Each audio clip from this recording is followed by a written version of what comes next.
garden style. So today I thought it would be a really neat idea to share the history of the typical gazing ball that you find in a lot of gardens today.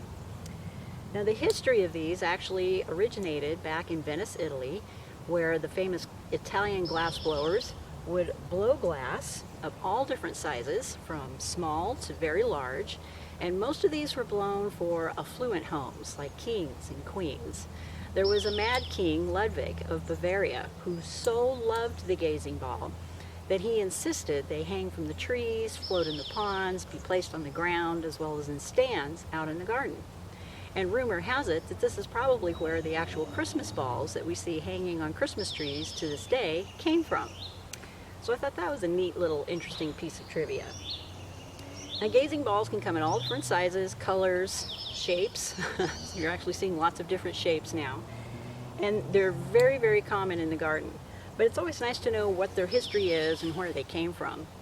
And rumor has it that they were originally used to scare away evil spirits, very similar to a jack-o'-lantern at Halloween. It is also rumored that they would attract fairies to your garden and bring you good luck. So, long history with gazing balls, which I found very fascinating.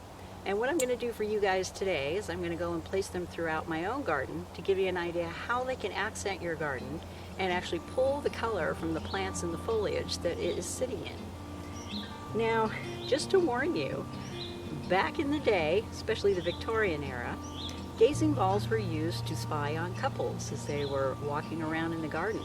You could spy on them without actually staring at them. They were also used in dining rooms of affluent homes, where the butlers could stare into them and see who needed their tea filled without actually staring at the guest. So lots of history behind these guys.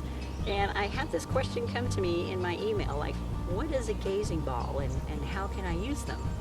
So I thought, wow, what a neat topic to talk about in my next video.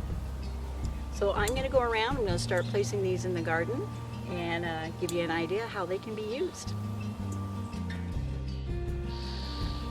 So this is the first gazing ball I thought I would show you, and you can see how it plays off the color of the maple as well as the bleeding heart. Isn't he pretty? Moving on to the next one.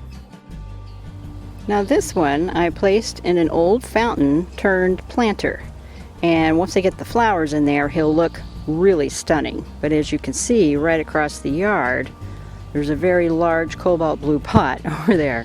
So blue is the theme in the backyard. But yeah, just use your imagination and get creative.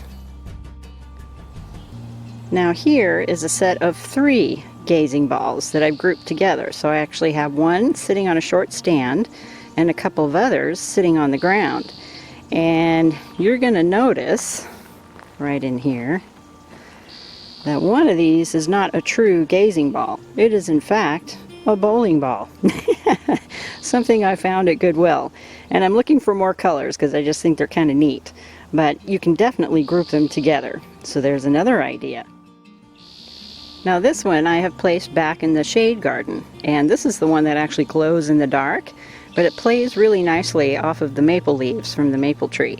So this is something I can see all the way across the yard at nighttime, because it will be glowing. And if this camera was good enough I would show you, but it at least gives you an idea how to place it. And here's another smaller one that I found, and I think what I'm going to do is rearrange them a little bit and actually group them together. That way you have a much bigger statement. But that's a different kind of gazing ball inside of a wire frame. So very artsy-fartsy ones are available.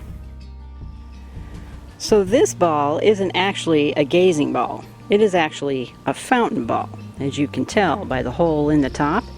And I'm going to be attaching a pump to this with a basin underneath it, and water will actually flow over the top of it. But it was definitely inspired by the original gazing ball, and it's actually a sculpture in and of itself with or without the water.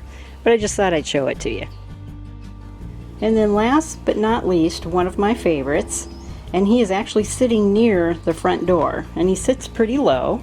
In fact, there's a fountain right behind it that kind of mimics the same shape. But there you go, a little history on gazing balls.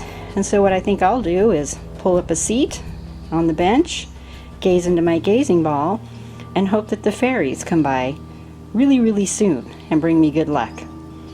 All right, you guys, thank you for watching, and we'll talk soon. Bye for now.